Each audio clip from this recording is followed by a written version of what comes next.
seu alcance, com o advogado e professor universitário Argemiro Nascimento. Contraponto. Bom dia a todos, bom dia. Eu esqueci de avisar, semana passada fez 4 anos que eu estou aqui na bancada. Parabéns. 383 textos, 1.226 páginas lidas. Vamos lá. Hoje eu vou falar sobre liberdade, né? Aquilo que o presidente fala demais aí, aquele sujeito que ocupa lá o Planalto. Vamos lá. Uma visão peculiar do que é a liberdade. Aquele ser que ocupa o Palácio do Planalto, volta e meia, em sua discurseira barata, faz referência à liberdade e de que estamos sendo ameaçados constantemente pelo comunismo. Aliás, coisa que ele não sabe nem o que significa e nem a Troia que o cerca e aplaude. Por sua vez, o conceito de liberdade dito pelo ocupante da cadeira da presidência não é aquele que o mundo civilizado conhece. Toda oportunidade que fala em público, o Bolsonaro aborda de que ele representa a liberdade contra a tirania que seus adversários, sejam eles quais forem. Analisando seu comportamento e sua vida pregressa como político, se tem uma pessoa que significa justamente o contrário da liberdade, é ele. Sempre foi defensor da ditadura, seja ela brasileira ou chilena. Estas duas, inclusive, ferem justamente o conceito de liberdade. Só por isso o torna menos indicado a defender um princípio caro à civilidade.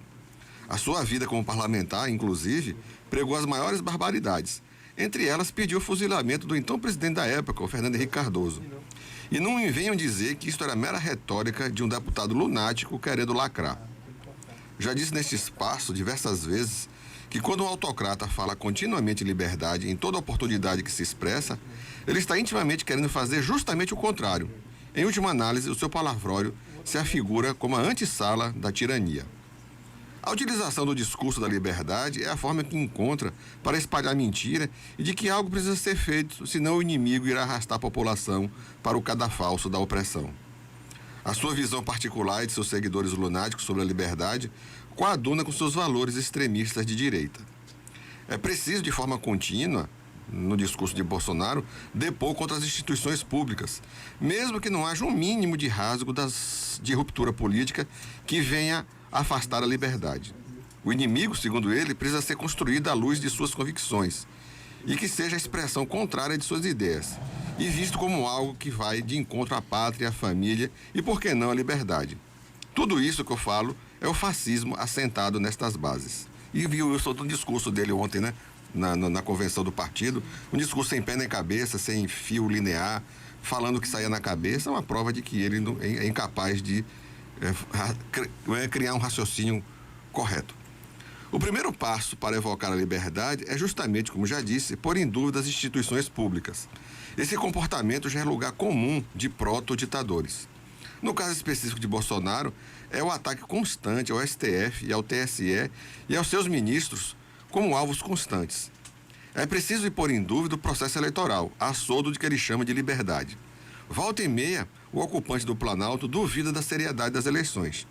Chamado para provar suas sandices, nunca trouxe uma só prova que corrobore a sua verborragia tosca. E nem vai provar, porque a lisura das eleições é inequívoca. Mas é preciso construir um discurso para tumultuar a seriedade das instituições políticas sob o pretexto de que a liberdade está sendo corrompida. Quando Bolsonaro expressa a palavra liberdade, ou seja, de que não haja freio para as vontades individuais, como, por exemplo, a campanha de vacina, o uso de armas, ambas liberdades por ele, lideradas por ele, que, por sinal, é a bandeira da extrema-direita pelo mundo, pois ele está dizendo que o Estado não pode tolher essas vontades, de portar armas, de ser contra a vacina, essas coisas assim. Assim, quando alguém diz barbaridades que quiser, seja onde for, atacando os valores da democracia, ela estaria exercendo o que ele chama de direito de liberdade. O Bolsonaro desconhece o conceito básico que faz a sociedade sobreviver e que, senão, nós estaríamos na barbárie. A liberdade tem limites. Toda sociedade democrática estabelece os seus limites. Sem isto, a vida em comum se tornaria impossível no mundo. E quando defende esses valores, a liberdade que persiste é do mais forte, em detrimento dos demais. Quando ele permite dizendo que as pessoas possam portar armas, isso não é liberdade, né? Se for mantido assim, prevalece o mais forte. Ele permite, buscando o exemplo da liberdade de portar e usar armas, a possibilidade da existência de milícias armadas. Acaba criando milícias. Ou, na mesma toada, transmitir o vírus indiscriminadamente quando se porta contrário à exigência de ser vacinado. Outro princípio básico, ferido, que se extrai do discurso de Bolsonaro, é de que importa mais o indivíduo do que a coletividade. Ao passo em que nenhuma democracia do mundo persiste essa ideia de hipervalorização das vontades individuais contrárias ao interesse público. E um dado importante que não deve ser esquecido é que desde a redemocratização do Brasil, nenhum presidente da República aventou a hipótese de um golpe de Estado, como tentou Bolsonaro. A patuscada promovida por ele no último 7 de setembro do ano passado só não foi adiante porque houve resistência e não encontrou respaldo popular. E quando vejo ele falar em liberdade, a pergunta que deve ser feita é: qual a liberdade que ele defende? Então, amigos, quando vejo o presidente falando em liberdade, nada mais é do que um discurso reacionário de um autoritário, né? Um proto-ditador. Na verdade, aquilo não é liberdade. Ele defende como o indivíduo, né, deve sobrepor à vontade coletiva. Ele está enganado, mas outubro está chegando. Um bom dia a todos e até a próxima quarta-feira. Contraponto.